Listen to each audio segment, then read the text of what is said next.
Tudo na presença de Deus, nós temos que saber que não temos como enganar a Deus.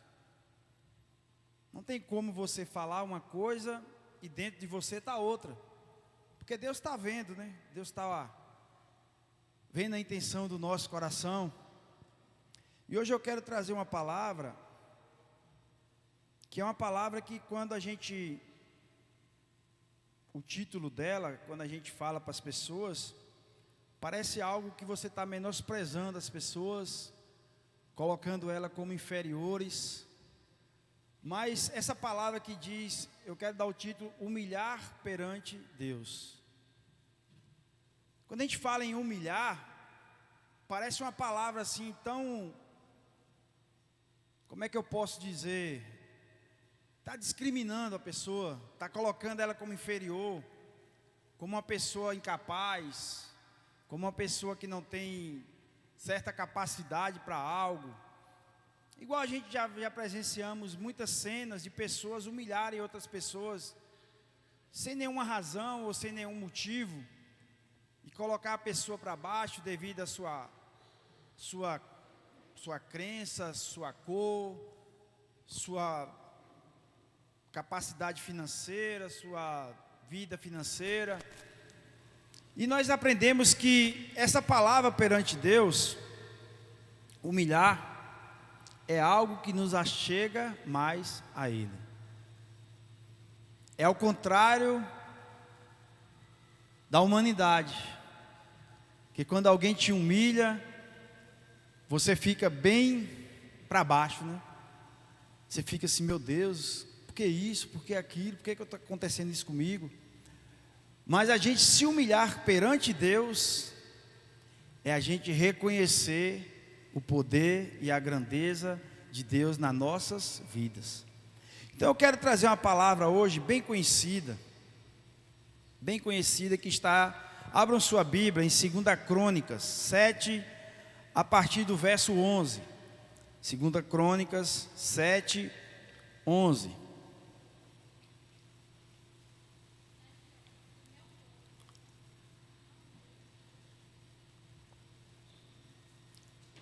Glória a Deus. Procurem aí. Amém. 2 Pedro. Eu já ia perguntar, quem é esse cara de vermelho ali? E aí, Peterson? Pai, meu irmão. 2 Pedro, ou 2 Crônicas 7, 11. Não é Pedro não, eu já estou indo lá para frente. Amém? Quem achou, dá um glória a Deus. Quem não achou, procura, que eu espero. Amém? 2 Pedro, ou 2 Crônicas. Meu Deus, eu vou para 2 Pedro daqui a pouco. 2 Crônicas 7, versículo 11. Quem achou, se coloque de pé, em nome de Jesus. Amém? Assim, Salomão acabou a casa do Senhor e a casa do rei, e tudo quanto Salomão intentou fazer na casa do Senhor e na sua casa, prosperamente o efetuou. 12. E o Senhor apareceu de noite a Salomão e disse-lhes: ouvi a tua oração e escolhi para mim este lugar para casa de sacrifício. Se eu fechar os céus e não houver chuva, ou se eu ordenar aos gafanhotos que consumam a terra, ou se enviar a peste entre o meu povo. 14. E se o meu povo, que se chama pelo meu nome, se humilhar, diga humilhar, e orar, diga orar, buscar a minha face e se converter dos seus maus caminhos, então eu ouvirei dos céus e perdoarei os seus pecados e sararei a sua. Agora estarão abertos os meus olhos e atentos os meus ouvidos à oração deste lugar, porque agora escolhi e santifiquei esta casa, para que o meu nome esteja nela perpetuamente. e nela estarão fixos os meus olhos e o meu coração todos os dias. Pode se assentar, irmãos. Abaixe sua cabeça, eu quero fazer uma oração. Senhor Deus e Pai, nesse momento estamos aqui reunidos em Teu nome, para aprendermos algo de Ti, Pai. Aqui a Tua palavra, ela é fiel para cumprir nas nossas vidas, Pai. Que o Senhor venha falar ao nosso coração, que o Senhor venha abrir os nossos olhos físicos e espirituais. Me ajuda, Senhor, ajuda cada um aqui a entender o propósito do Senhor nas nossas vidas. Nos ajuda, Pai, a alcançar o santo dos santos do Senhor, para entender tudo aquilo a qual o Senhor requer de nós, aqui neste lugar, aqui na nossa vida, em nome do Senhor Jesus. Amém, irmãos? Irmãos, aqui é uma passagem bem conhecida que a pastora Sônia uma vez fez uma campanha em cima desse 7,14, né? 2 Crônicas 7,14. Se o meu povo que se chama pelo meu nome se humilhar, se converter dos seus maus caminhos, orar. E nós aprendemos que aqui quando Deus está falando com Salomão, Ele não está falando aqui, se o meu povo ir para seus lares, para sua casa cada um, e buscar a minha face, se humilhar, eu ouvirei dos céus. Ele falou que naquele lugar onde Salomão consagrou para Deus, que o povo deveria se humilhar, orar, buscar a face do Senhor, para que Ele viesse a escutar, inclinar os seus ouvidos e ouvir a voz do seu povo. E hoje eu quero quebrar um mito muito que o pessoal hoje, Satanás está usando algo muito interessante e as pessoas estão pegando isso como regra para a sua vida. Eu não preciso de igreja para buscar a Deus. Eu não preciso de igreja para dizer que eu sirvo a Deus, que eu sou temente a Deus. Mas aqui quando Deus fala nessa passagem, a palavra de Deus diz que Ele falou assim: se vocês neste lugar fazer isso, eu ouvirei. Então quando a gente fala sobre igreja, irmãos, todos nós já vem logo na cabeça o templo. Realmente é um lugar construído para se tornar uma igreja. Mas se a gente, todos nós aqui, não estivéssemos aqui dentro, e só esse lugar em si, ele seria a igreja de Deus? Eu creio que não. Seria como qualquer outro galpão, que existe vários aqui em Barreiras. Mas aqui quando Salomão foi fazer a casa do Senhor, a qual o rei Davi queria fazer, que era o pai de Salomão, e Deus falou para Davi: você não, por mais que você tenha um coração segundo o meu, mas você tem sangue em suas mãos.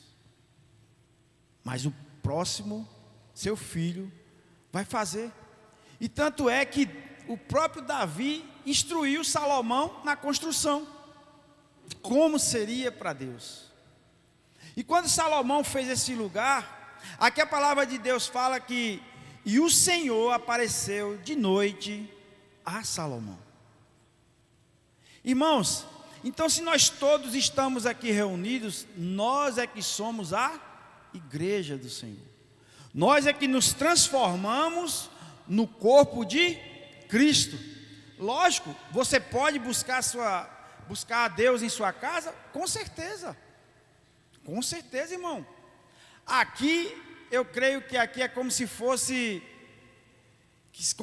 o lugar da gente vir buscar o alimento para a nossa restante de semana, para nós estarmos em unidade, orando, buscando, falando, se alimentando, tendo comunhão uns com os outros, que foi falado sobre isso aqui também, que quando tem a comunhão, Deus derrama as suas bênçãos naquele lugar.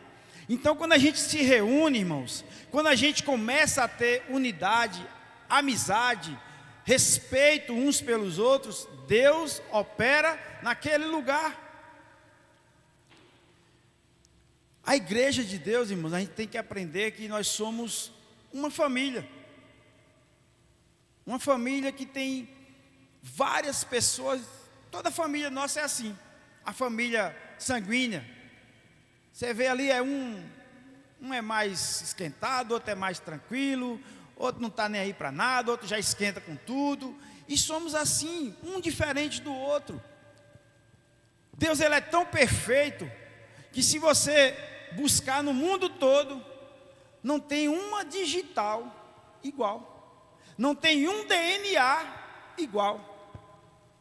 Olha a perfeição da criação de Deus, porque Deus, ele pegou e falou assim, ó, cada um é que vai fazer conforme o que achar da sua vida, ou me serve ou não, ou faz a minha vontade ou não.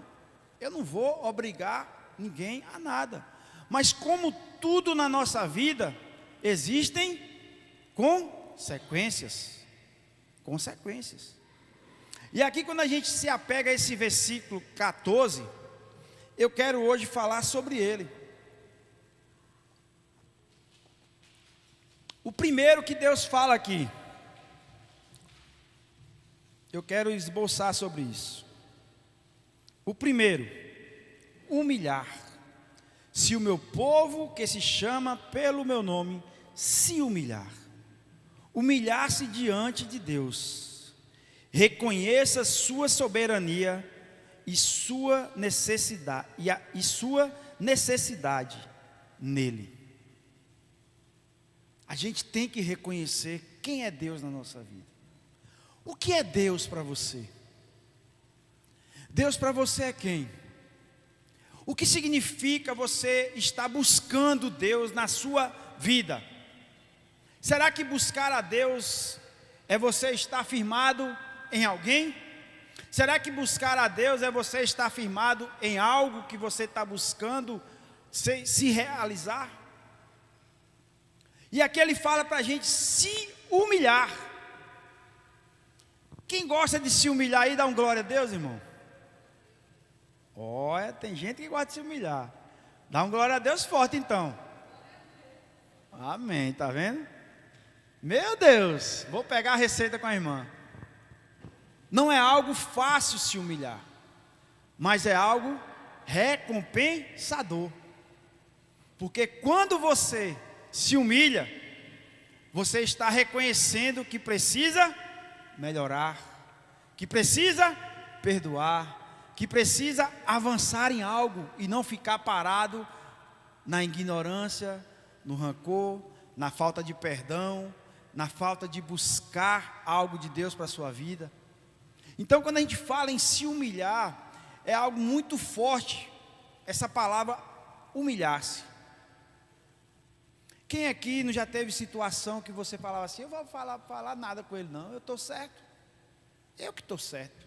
Então não vou lá me humilhar, pedir perdão não vou falar isso com ninguém não, eu estou certo.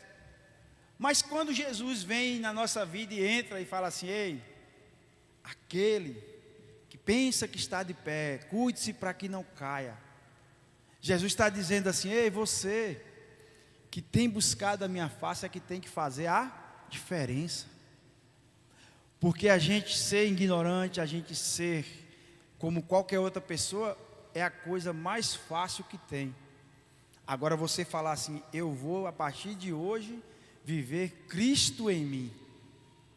Aí é totalmente o quê? Diferente. É totalmente diferente. Porque se a gente parar para analisar, o que Satanás ele mais coloca no nosso coração? O orgulho. O orgulho. O orgulho ele nos afasta de Deus. O orgulho ele te afasta das pessoas amadas. O orgulho ele traz tragédia para a sua vida, em todas as suas áreas. A gente vê muitas pessoas orgulhosas hoje vivendo isoladamente, porque ninguém quer encostar nela. Eu conheço uma pessoa que quando ela aparece de lá, não é daqui não, viu, gente? Você depois não está, será que é da igreja? Não, viu? Não é daqui não. Quando ela aparece de lá, todo mundo já fala, misericórdia, está hoje com a gente. E a gente fica assim, meu Deus, Como a pessoa consegue viver dessa forma? E a pessoa simplesmente se acha. E a pessoa, eu não estou nem aí. Quem quiser gostar de mim, que goste. Quem não quiser também, para mim tanto faz. Será, irmãos? Será que essa arrogância, esse orgulho vai levar ela para algum lugar? Ou simplesmente ela daqui a uns tempos vai estar, quando ela olhar, não tem ninguém do lado dela? É isso que nós temos que aprender, que o orgulho não nos leva a nada. Então a gente tem que aprender a se humilhar perante Deus, para que Ele venha ouvir do céu. Estão entendendo, irmãos? Eu estou rodando um monte e não estou. Segundo, ore com fervor. Aqui fala: se o meu povo que se chama pelo meu nome se humilhar e orar. Ore com fervor. Busque a justiça divina em todas as áreas da sua vida. Buscar a justiça divina, né? É fácil? Não, porque pense num povo que gosta de ser juiz, é a gente. Pense num povo que sabe julgar todo mundo, mas não sabe julgar a si mesmo. Pense num povo que sabe apontar para todo mundo, mas não sabe falar assim: ei, eu é que tenho que mudar. É a natureza humana. É igual eu estava conversando com a pessoa, e a verdade é essa: todos nós aqui não fomos criados pelos nossos pais devido falta de conhecimento, devido à forma que ele foi criado, que a pessoa não pode dar aquilo que ela não tem. Mas todos nós aqui não fomos criados para resolver problemas. Nós fomos criados ou para fugir do problema, ou para enfrentar o problema com ignorância e não com solução, com brigas, com discussão. Não sei o que, a pessoa joga uma pedra, você joga 10. E ninguém aqui foi criado assim, para falar assim: ó, meu filho, quando você tiver uma situação, chama a pessoa, senta, conversa e não briga, resolve e não cria outro. E muitos de nós fazemos o quê? Quando não estamos na ignorância, não queremos enfrentar o problema. Acha melhor, deixa quieto. Não, porque eu posso perder a amizade. Não, é porque talvez a pessoa não goste do que eu vou falar. Meu irmão, se for algo de Deus, se for algo verdadeiro, se for algo que precisa ser resolvido, ou você fala, ou você vai ficar a vida toda debaixo de maldição. Misericórdia, pastor. É, irmão. Eu conheço pessoas que pai morreu, mãe morreu, e a pessoa não conseguiu perdoar o seu pai e a sua mãe, e vive até hoje debaixo da maldição de falta de perdão. A gente tem que aprender e ensinar os nossos filhos que eles têm que aprender a resolver problemas e não criar outros.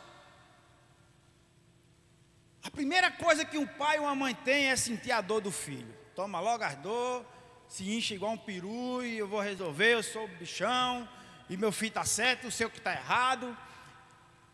E muitas vezes não senta para analisar e tentar ver como é que vai resolver, ou então começar a colocar o seu filho a se virar. Você tem que aprender a resolver, você tem que aprender a fazer as coisas. Você não vai me achar a vida toda não, meu filho. Um dia você vai ter que enfrentar a vida. Todos nós temos coisas que, irmãos, que temos que aprender. Uma coisa que meu pai me falou quando eu casei: ó, não vem com negócio de problema de ser com sua mulher não. Se vir lá, resolve você. Eu não quero nem saber. E é verdade. Ele não está errado não. Tem gente que tem qualquer problemazinho no seu casamento ou relacionamento, que está namorando, ou seja lá o que for, só sabe correr e contar a sua versão, que é a certa, porque a do outro é totalmente errada. Eu estava escutando um cara ali, aí ele tirou dos cachorros e botou na mulher dele. Eu falei assim, e tu? Tu já parou para analisar qual é a parcela tua de culpa? Eu? Cara, eu faço isso, eu faço aquilo, e ela não me ajuda, ela não sei. Em momento nenhum, irmão, ele falou assim, eu também preciso mudar. Mas soube colocar toda a culpa na mulher, toda a culpa na esposa. Aí eu falei para ele, falei assim, ó, eu tenho muito tempo, eu achava que ser marido, ser esposo, era impor as coisas para minha esposa. Nada. Isso é coisa de mulher, isso é serviço de mulher. Jesus entrou na minha vida e me mostrou que não é assim. Porque eu fui criado daquela forma. Eu para a honra e glória de Deus, que Deus toda a vida teve muita misericórdia de mim, para aqueles que não tiveram, toda a vida eu fui criado, arrodeado de mulher. Na minha casa, era 3 irmãs e minha mãe. E só eu de homem, e meu pai. Aí caso, é uma cunhada, uma sogra, minha mãe, agora minha filha. Ou seja, eu sempre fui privilegiado nessa forma. Só que eu fui criado de uma forma que tudo que meu pai me ensinou foi fora da minha casa. Era trabalhar, era resolver as coisas, era ir fazer isso, fazer aquilo, ir num lugar dar recado, ir num lugar fazer aquilo que ele mandava. E eu não fui ensinado pela minha mãe que eu também poderia ser um ajudador da minha esposa nas tarefas de casa. Não fui ensinado dessa forma. Mas graças a Deus que Cristo entrou na minha vida, ainda não ajudo lá essas coisas não, irmão. Vou confessar minhas. Mas eu mudei muito em vista do que eu era. Pelo menos hoje eu já não deixo toalha em cima da cama. Eu já não deixo roupa jogada assim às vezes para todo lado, meia no meio aquelas velhas meias. Eu lavo as minhas cuecas. Aprendi a lavar minhas cuecas. Então é coisas que a gente às vezes acha que é tão pequeno, mas que está ajudando a pessoa de alguma forma. Então nós fomos criados assim. Então aqui quando Deus ele traz o povo para aquele lugar falando, ó, se vocês estiverem aqui nesse lugar, eu vou fazer uma aliança perpétua com vocês. Então quando a gente fala em vir aqui na igreja, quando a gente convida alguém, vamos na igreja, e muita gente tem resistência, hoje não dá, não tem tempo, não tenho tempo, estou muito corrido, e a pessoa vive uma vida, mas se você pergunta a ela, eu acredito em Deus. Não, oxe, Deus para mim é tudo. Deus, meu Deus, quem sou eu sem Deus? Eu acho tão interessante que a pessoa acha que muitas pessoas, ela pegam Deus como se fosse um amuleto que coloca no bolso, pega um celular desse, coloca, não, eu acredito, está aqui comigo, ó, Deus não sai do meu bolso. A palavra de Deus diz que a fé sem obra é morta. A fé sem atitudes, a fé sem você se sair do lugar, a fé sem você se mover para fazer algo para Deus, é morta. É a mesma coisa de você falar assim, eu sou a favor do aborto, mas você tem que ter seu filho, viu? Porque o certo é ter filho. Não tem como, irmão, uma fonte jorrar a mesma água. Não tem como uma fonte jorrar, de uma fonte só jorrar 2 águas, doce e salgada. Ou é salgado ou é doce. E a gente quer viver uma vida dessa forma. Muitas pessoas querem tudo de Deus, mas não posso fazer nada para Ele. Ah, mas Deus não precisa de mim. Realmente, Deus não precisa de ninguém. O grande problema hoje da humanidade é achar que é autossuficiente. É achar que tudo se resolve através da tecnologia, através de tudo aquilo que hoje é tanta coisa, num piscar de olho, que você fica, até você, a ansiedade está tomando conta da humanidade. Rapaz, esses dias eu vi um vídeo de uma mãe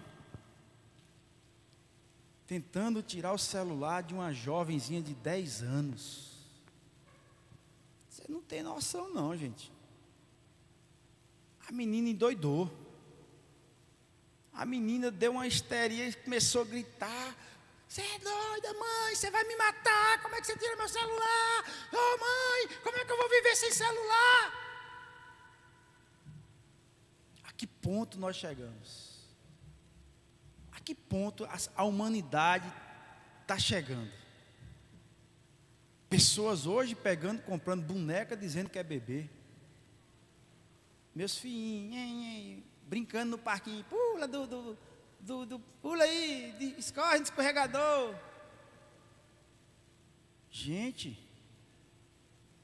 pessoas hoje que abraçam um cachorro e meu filhinho. A que ponto nós estamos chegando, gente? Onde as pessoas hoje estão trocando o amor que Deus deu uns pelos outros por coisas supérfluas, coisas que não têm nem lógica. A que ponto nós estamos chegando e como nós estamos encarando essas situações, ou simplesmente olhando, não, isso aí é por causa da modernidade, é assim mesmo, faz parte. Faz parte de quê, gente? Quer dizer que Deus agora é moderninho, é? Deus agora é online. Temos que aprender a viver isso aqui que o Senhor nos chama, a buscar a face do Senhor como se fosse a última chance que a gente tem. Imagine aí se fosse hoje aqui, irmãos, anunciado que hoje era o último dia de existência em cima dessa terra, a qual o povo tinha que buscar a Deus para que Ele usasse a misericórdia para continuar essa terra do jeito que está. Será que essa igreja estava vazia dessa forma? Será que essa igreja estava desse jeito que está aqui hoje? Eu estava aqui lotada de gente, se humilhando, orando e buscando a face de Deus, pedindo pela sua misericórdia. Mas as pessoas estão se entregando às suas vaidades, aos seus desejos. A minha vontade não pode ser ignorada, porque a minha vontade tem que ser maior do que a de todo mundo. Porque o que eu penso é melhor do que o seu, e você não pode me ignorar, você não pode simplesmente, é tanta coisa que eles botam de fobia, não sei o que lá,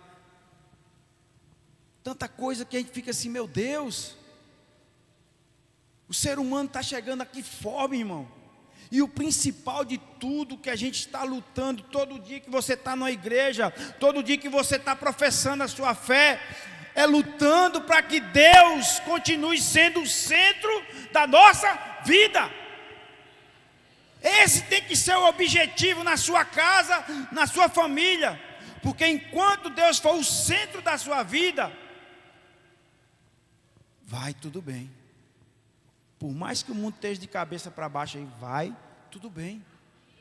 Então aqui quando Deus ele coloca nesse versículo, se o meu povo que se chama pelo meu nome se humilhar e orar, e aqui ele vem onde eu queria também falar um pouco, buscar a minha face, buscar a Deus. É isso que o povo hoje não quer fazer. É isso hoje que as pessoas estão. Irmão, vamos ser sinceros. Você tem, não estou falando todo mundo, mas nós seres humanos, nós aqui humanos carnais, nós temos força para tudo durante o dia. Mas quando fala assim, eu vou orar, eu vou ler a Bíblia, não, eu vou parar um pouquinho para me buscar a Deus aqui. Me diga aí, a primeira coisa que dá é sono. Por que será, irmão? Por que será? Eu vi um videozinho na internet que simulando o que Satanás está fazendo na vida das pessoas.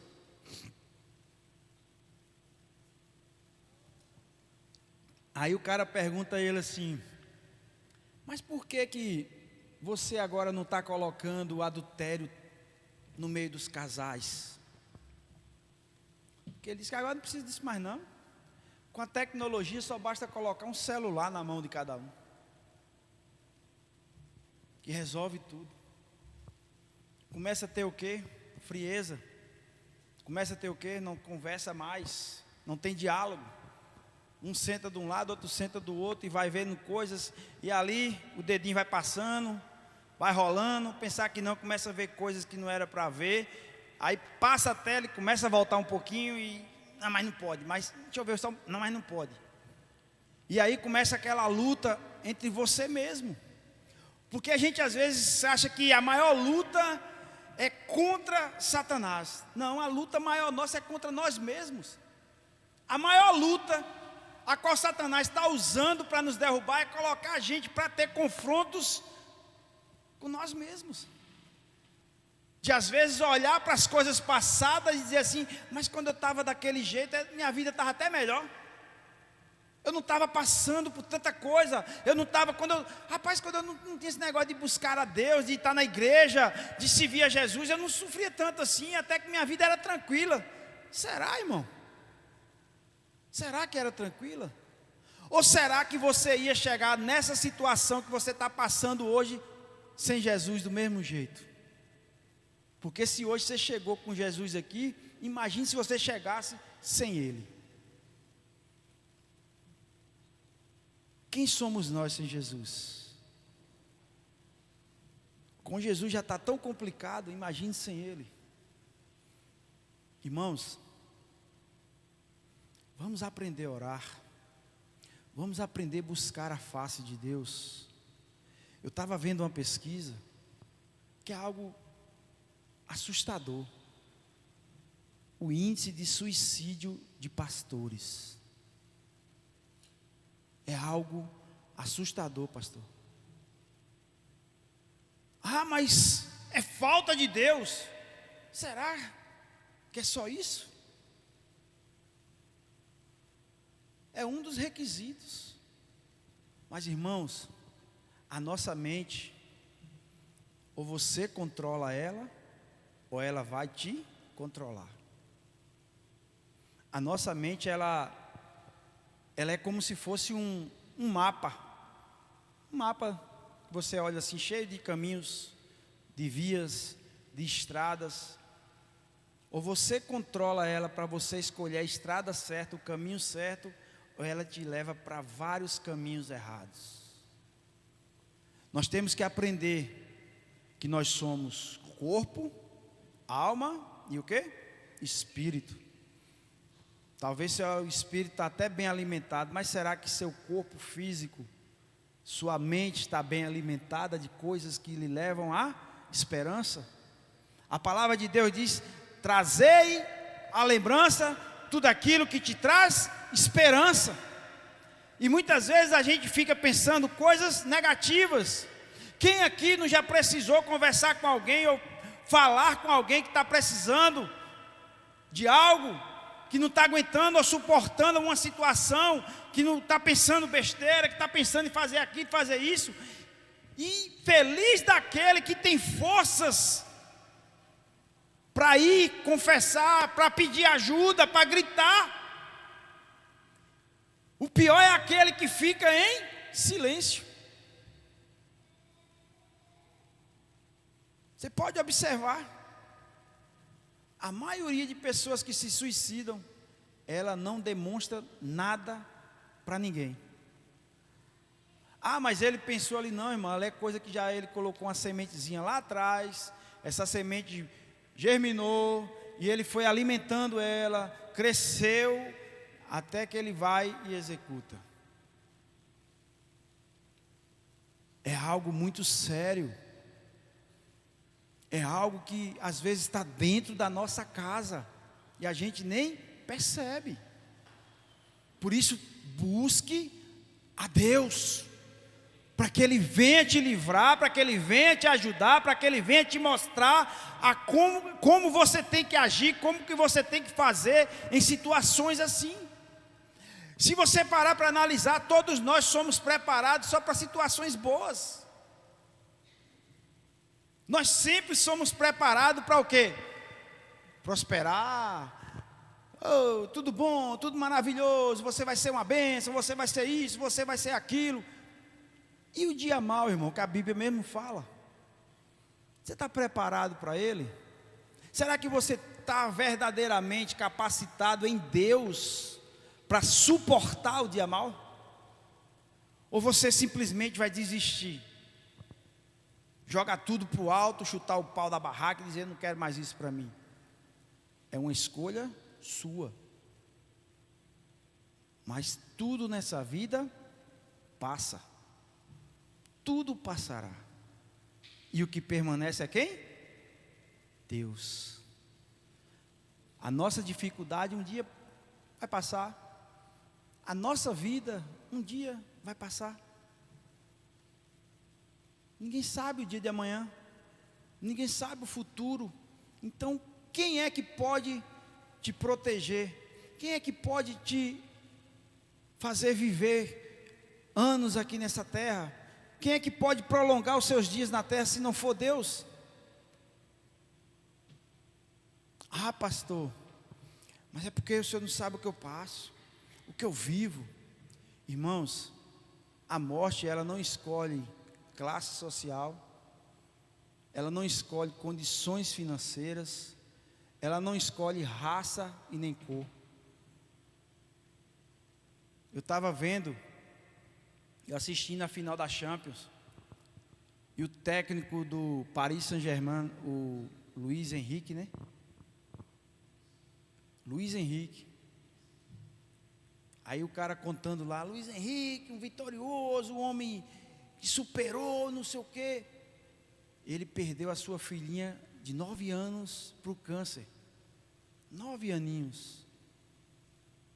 Se dependesse de dinheiro, ela não estaria viva? Estaria, que ele é muito rico, um jogador muito bem sucedido, que hoje é técnico, mas não depende disso. Então a gente tem que entender que nós somos meros peregrinos em cima dessa terra. Aqui uma testemunha viva aí do que é Deus na vida, né, irmã? Dependeu de dinheiro só, irmã? Ou foi de Deus? Aí, nós temos uma testemunha viva aqui do que é Deus fazer milagre, Deus abrir porta onde nem imaginava, Deus fazer algo que ela nem pensava, pensar que não chegava a notícia e as coisas davam certo. A dependência de Deus, é isso que nós temos que aprender, que nós somos dependentes dEle em tudo na nossa vida. De que vale o homem ganhar o mundo e perder a sua alma? Como o Leandro falou, Deus quer prosperar todo mundo. Eu creio, irmão, e profetizo na vida de cada um aqui. Mas será que você está capacitado para receber? Ou se amanhã ou depois você prosperar, você só falar assim: ah, eu quero saber mais negócio de igreja, esse negócio, isso é conversa, e virar as costas e sair? Glória a Deus. Bora adiantar o lado, né? Senão não finaliza. Meu Deus. Quarto, converter-se dos maus caminhos. Deixe para trás tudo que desagrada ao Senhor e viva em conformidade com a sua palavra. Viva em conformidade com a sua palavra. Eu quero ler um trechozinho para a gente estar finalizando, que está em Marcos 23. Marcos 23, se eu não me engano é versículo 26. Marcos 23. Não, é Lucas. Espera aí, só um pouquinho. Que eu estou hoje Era a crônica que eu estava falando, Pedro. Deixa eu ver aqui, deixa eu só confirmar aqui. Não, é Lucas mesmo. Marcos é só até 16. É Lucas.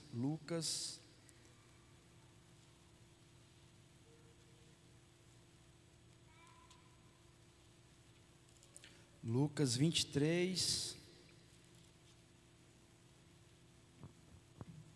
verso 26. Lucas 23, 26. Diz assim: E quando iam levando, tomaram um certo Simão, Cirineu, que vinha do campo, e puseram-lhe a cruz às costas, para que a levasse após Jesus. E seguia-o grande multidão de povo e de mulheres, as quais batiam nos peitos e lamentavam. Jesus, porém, voltando-se para elas, disse: Filhas de Jerusalém, não choreis por mim, chorai antes por vós mesmas e por vossos filhos. Porque eis que hão de vir dias em que dirão: Bem-aventurado as estéreis, e os ventres que não geraram, e os peitos que não amamentaram. Então começaram a dizer aos montes: Cai sobre nós, e aos outeiros: Cobre-nos. Porque se ao madeiro verde fazem isto, que se fará ao seco? E também conduziram outros 2 que eram malfeitores, para com eles serem mortos. E quando chegaram ao lugar chamado a Caveira, ali o crucificaram, e aos malfeitores, um à direita e outro à esquerda. Teve um gesto de humilhação maior do que o de Jesus? Será que o que a gente passa dá pelo menos 1% do que Jesus passou? Será o que a gente sofre hoje? Será que é 1% do que Jesus sofreu por nós? Irmãos, a palavra de Deus, ela é fiel para cumprir na minha vida, na sua. Mas nós temos que aprender que não é Deus que precisa da gente. Somos nós que necessitamos dele. É nós que dependemos dele em tudo na nossa vida. Só quem sabe o que é a saúde quando está doente, né? Só quem sabe o que é passar fome, quem já passou. Só quem sabe o que é uma sede, o que é uma água fresca, quem passou uma sede muito grande. Então não aprenda a valorizar quando você ter que passar, não. Aprenda a valorizar quando Deus está te dando e você não está valorizando. Aprenda a ser grato, não na falta, mas aprenda a ser grato na bonança. Em tudo aquilo que Deus colocar na sua mão, aprenda a ser grato. Seja o pouco, seja o muito, seja o grande, seja o pequeno, seja o que for. Aprenda a agradecer a Deus em tudo, porque a nossa dependência está nele. Aqui ele fala que no verso 13 ele fala: se eu cessar os céus e parar as chuvas. Hein, Salomão? Será que tu resolve o problema com a tua sabedoria? Será que tu resolve o problema, Salomão? Se eu cessar os céus e parar as chuvas, você com todo o seu esplendor na terra, como o rei mais sábio, o rei mais rico, com toda a sua fortuna, com todo o seu glamour, será que você resolve o problema de falta de chuva?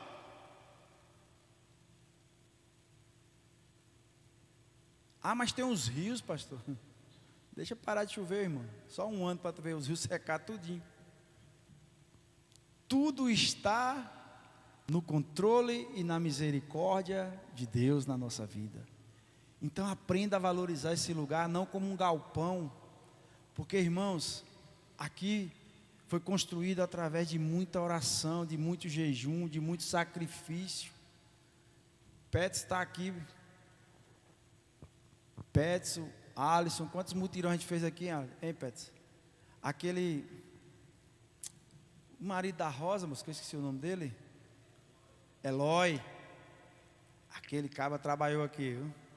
Essas paredes, quase tudo foi ele que levantou aqui, né? A gente vinha ajudar ele era pedreiro. O Cleiton, que fez essa cobertura aqui todinha.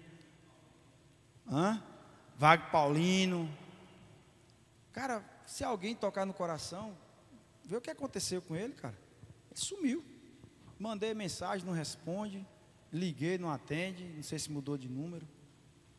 Então vê aí se alguém. Eu vou ver se eu lembro. Se Deus me abençoar amanhã, eu vou lembrar. Eu vou na casa dele amanhã. Então a gente tem que aprender a valorizar as pessoas. Você não é descartável para mim, gente.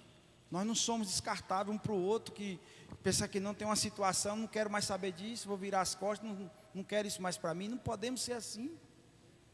Isso te chama ingratidão. Jesus, ele tinha motivos ali. Se Jesus quisesse, irmão, ele poderia falar: pai, você quer saber de uma coisa? Manda fogo nesse povo, eu não vou mais me sacrificar por ninguém não. Povo ruim desse. A maioria que eu curei, que eu ajudei, que eu fiz tanta coisa, está aqui, crucifica, crucifica. É brincadeira? Mas por que Jesus passou por tudo isso?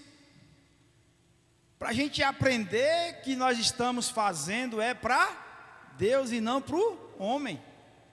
Porque enquanto você achar que está só agradando o seu líder de célula, o pastor, ou o irmão da igreja, fazer igual aquele cara, sabe de nada, inocente. Deus está vendo tudo. Ou a gente aprende a fazer para Deus, ou você sempre vai se frustrar com os homens. Você sempre vai se frustrar com os homens, porque todos nós somos falhos. Agora, será que a minha falha destrói toda a imagem que você tem de anos que está aqui comigo? É isso que a gente tem que aprender. Será que algo que você fizer tão pequeno, como a pastora fala, 1%? Ontem eu tive um exemplo claro, né? Eu estava de serviço e hoje ia ter a visita do governador aqui na cidade. E lá na nossa base, junto com o comandante-geral da polícia. Aí chegou um pessoal da prefeitura, que lá só é chover e enche de mato. Aí o pessoal da prefeitura chegou para limpar. Moço, que escaba ligeiro, naquelas maquininhas.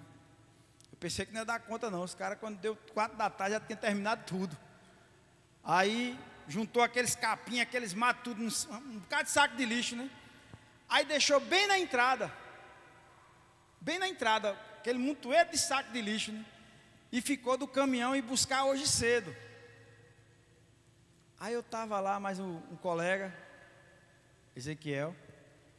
Aí ele olhou para mim assim: Eval, vamos pegar a viatura e vamos jogar aquele saco de lixo lá no lixo. Porque se esse caminhão não chegar, os 99 que a gente fez aqui, esse 1% vai acabar com tudo. Você entendeu? Se a gente não pega ali, aí bem na hora chega o povo todinho, está aquele montoeiro de lixo. Aí eles olham assim: está até tudo limpinho, mas deixaram o lixo na entrada. Ou seja, ninguém ia olhar os 99, só ia olhar o 1%. E o grande problema hoje das pessoas é isso, que não olha os 99% não, só se apega no 1% de errado. E acabou os 99 para ela. Você entendeu? Aí pegamos aquele monte de... Temos um bocado de viagem na viatura, jogamos tudo lá fora, que lá tem um lugar que tem uns containers, né? Jogamos lá. Mas o caminhão foi depois que a gente... Rapaz, Deus é bom. Quando a gente terminou de jogar, o caminhão chegou. Falei, mas pelo menos fizemos a nossa parte. Então é isso que nós temos que entender, irmãos. Que essa palavra, ela vem entrar no seu coração, que toda vez que você lembrar, 2 Crônicas 7,14, que você precisa estar em comunhão e unidade com a igreja, com os membros da igreja, com o corpo da igreja. Não tem como você sobreviver sozinho. Não tem como, irmão. Um dia você vai depender de alguém para alguma coisa. Não existe esse que fala assim: eu não preciso de ninguém. Não existe. Até no dia que for botar você lá dentro daquele buraco, precisa de 6 para carregar.